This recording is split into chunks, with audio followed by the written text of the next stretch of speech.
Okay, so you found video number 2 or answer key video number 2 on adding and subtracting fractions, polynomial fractions, rational fractions, same thing. Rational and fraction means the same thing, where the denominators are not the same. So, look at this problem. And by the way, if you already got problem number 1, then fast forward to problem number 2. You don't have to sit here and watch me do this. You can fast forward as needed. So, what'd you do first? You got a common denominator. So let's take a look.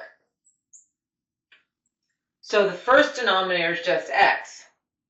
The second denominator, right, good, you remembered. You would like to have it factored out because you would like to have a multiplication problem, if possible, so you can see what you need to multiply the denominator by to make it look like the other one. So good. We factored it out, so I know the second denominator is comprised of an x and an x minus 9 in parentheses multiplied together. And now I get to ask that infamous question. What's this first denominator missing to look like the second? It's missing the parenthesis of x minus 9. How about denominator number 2? Is it missing anything? No, it's not. So in this particular case, your denominator is x times the quantity of x minus 9. Cool? Lovely. And now, back to these fractions. First denominator was missing the parenthesis of x minus 9. So I know I'm going to multiply denominator and numerator by x minus 9. Fraction number 2, written in factored form over here, but it's the same, was not missing anything. So I don't have to multiply fraction number 2 by anything. So, take a look. The numerator on fraction number 1 is a multiplication of binomials. And then I get to subtract off a 9. And the denominator is x times the quantity of x minus 9. And some of you may be asking, do I have to leave it in factored form? Should I put it back in this multiplied form? Me personally, I leave it in factored form. Here's why. At the very end of the problem, after we add and subtract, what do we try to do? We try to reduce. And in order to reduce, what operation do I need? I need multiplication. So, I'm going to leave it as a multiplication problem. Good? All right. So, let's take a look at multiplying these two binomials.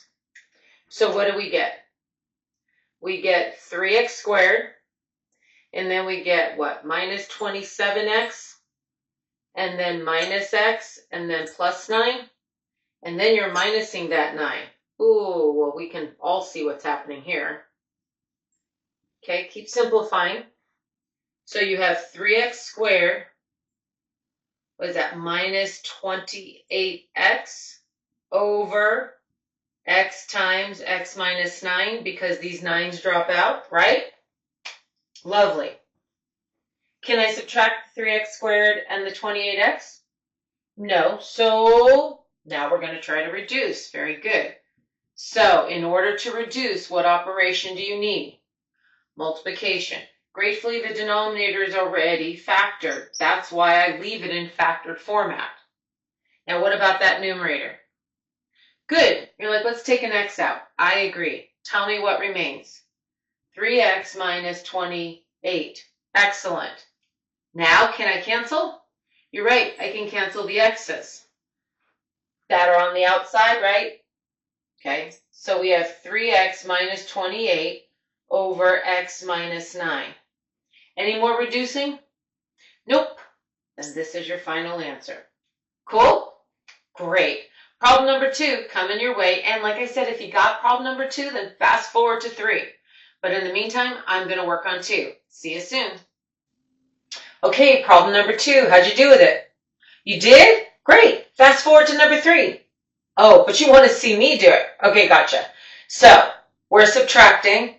We're subtracting a couple of rational expressions, as they are called. Rational means fraction. Okay, so, but what do I need regardless? I need a common denominator. So let's do some work over here to find the common denominator. So,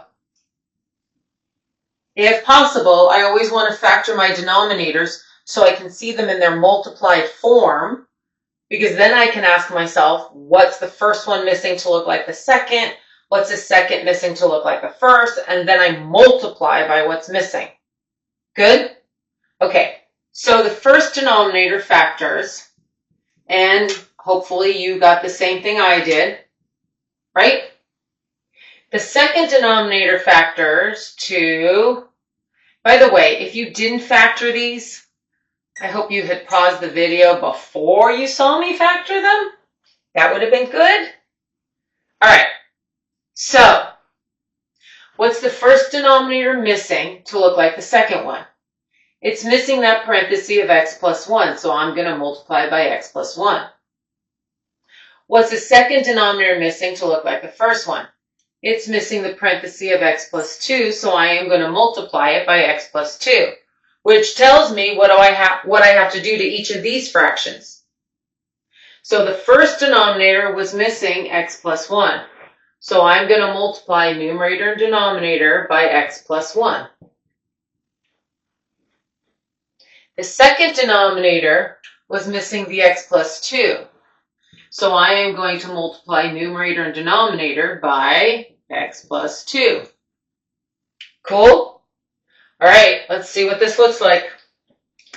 So the first numerator is going to be 3 times x plus 1. And then I'm going to subtract 4 times x plus 2 in parentheses all over now. Remember what I mentioned before. Eventually, I'm going to see if I can reduce. And what operation do I need to reduce? Multiplication. So I am going to leave the denominators in factored format because the common denominator was comprised of these 3 binomials multiplied together. And since they're multiplied, it does not matter the order in which I write them. Good? All right. So the first, in the numerator, the first part, good, 3x plus 3. Yeah, technically I'm going to distribute a minus 4, a negative 4, which is a negative 4x, and then a negative 8, or a minus 8. Okay, did you simplify your numerator yet? You did? What'd you get? You got negative x, and then what?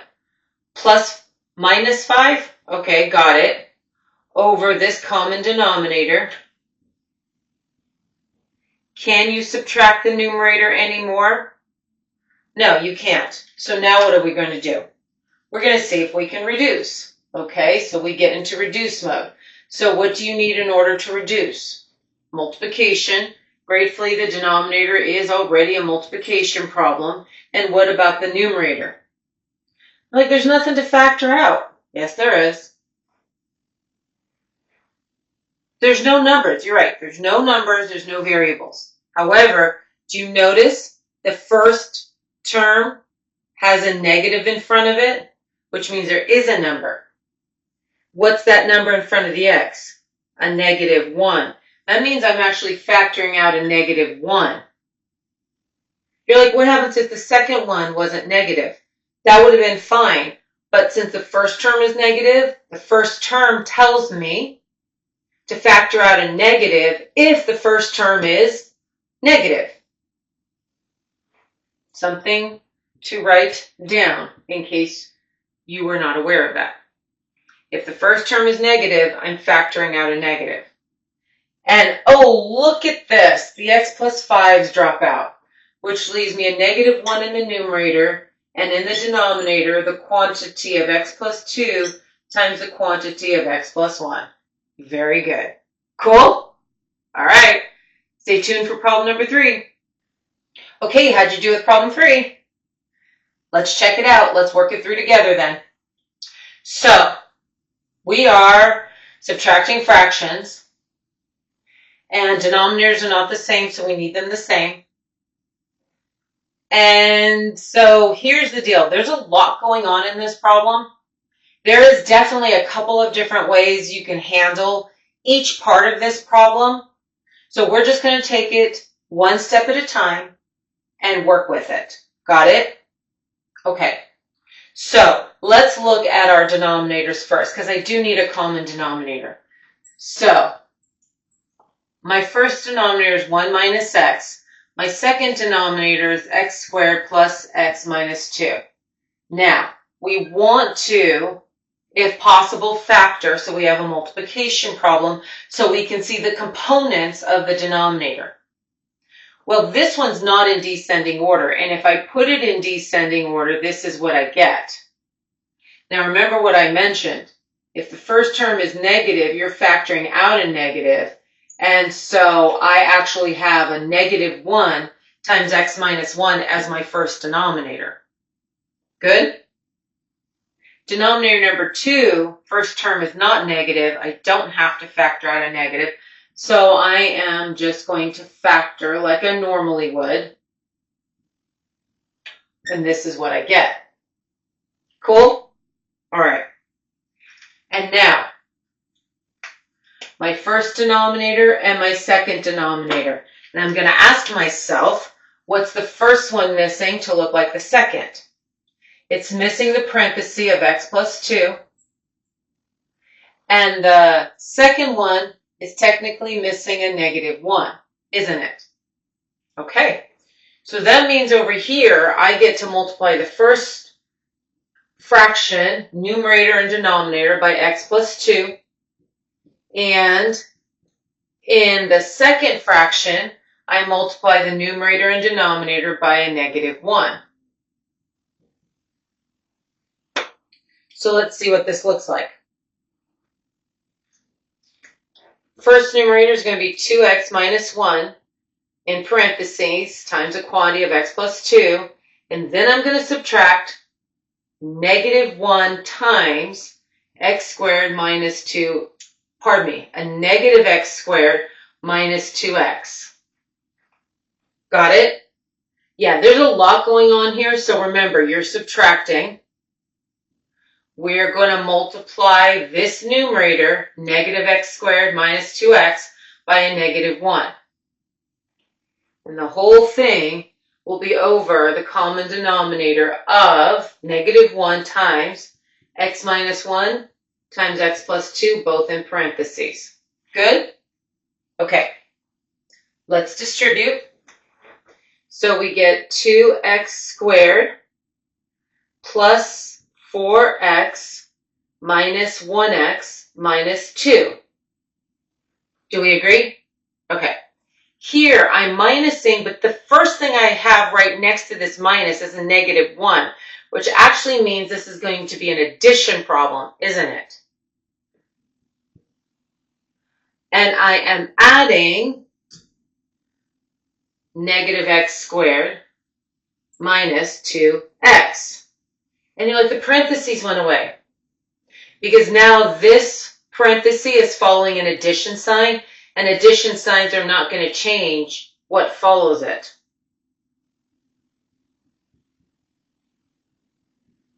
If at any point you need to rewind the video to kind of listen to it again, then do so, please.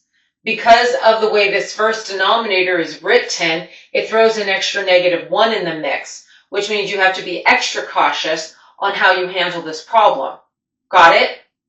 Okay. Now, let's collect like terms in the numerator.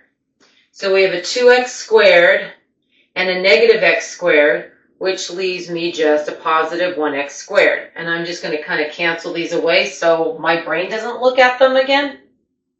And then I have positive 4x minus 1x. Well, that's 3x. 3x minus 2x is positive 1x, correct? So I don't need to look at these anymore. And then I have a minus 2. And now this is my denominator. Okay, now what?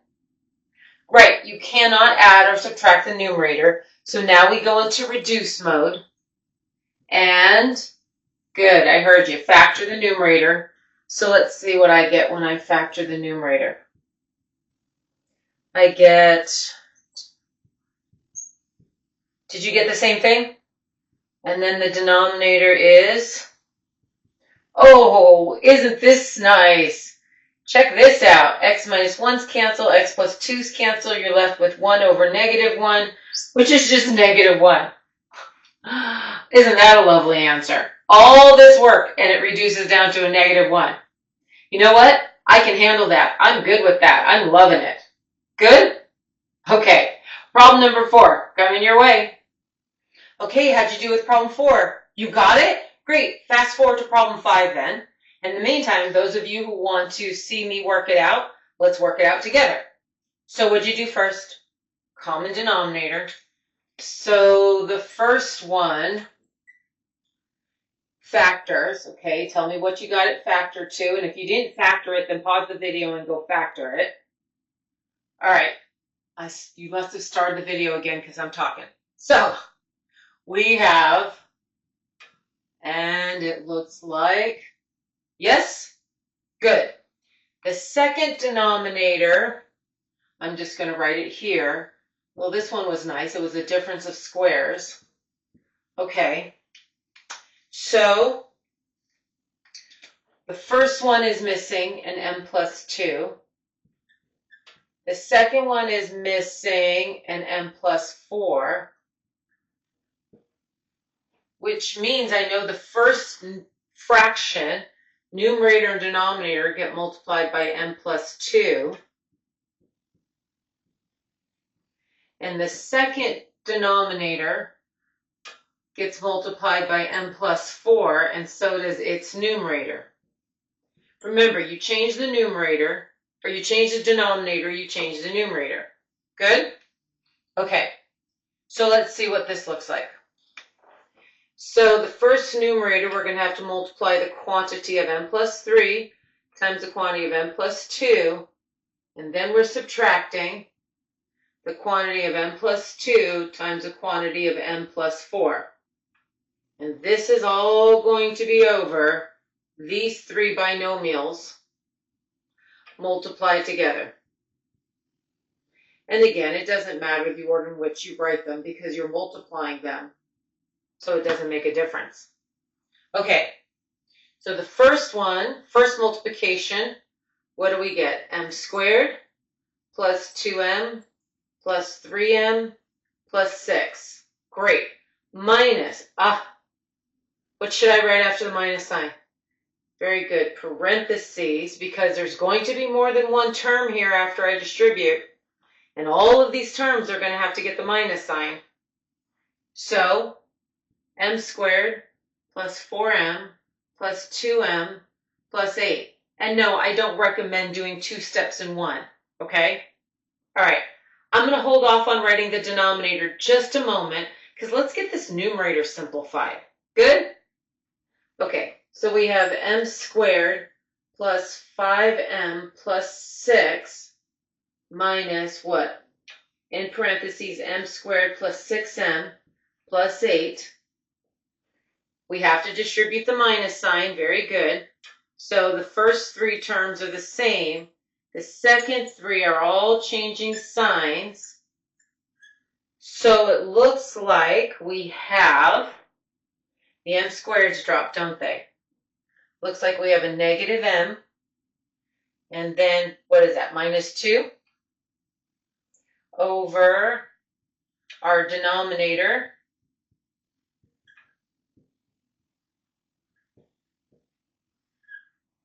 Okay. Can I do anything more in the numerator? I cannot. So it's time to reduce. So what do you notice about the numerator? Right, the first term is negative, which means you're at least taking out a negative 1. I don't see anything else you can take out of the numerator, so what do you get? M plus 2, very good. And here's our denominator. And yes, you can see it as well as I can, but I'm not going to miss writing my steps individually because sometimes when I miss writing those steps and I'm trying to rush to the next one, I goof, and I don't want to goof. So I'm going to take the time and literally write out each step to make certain that I have done it correctly.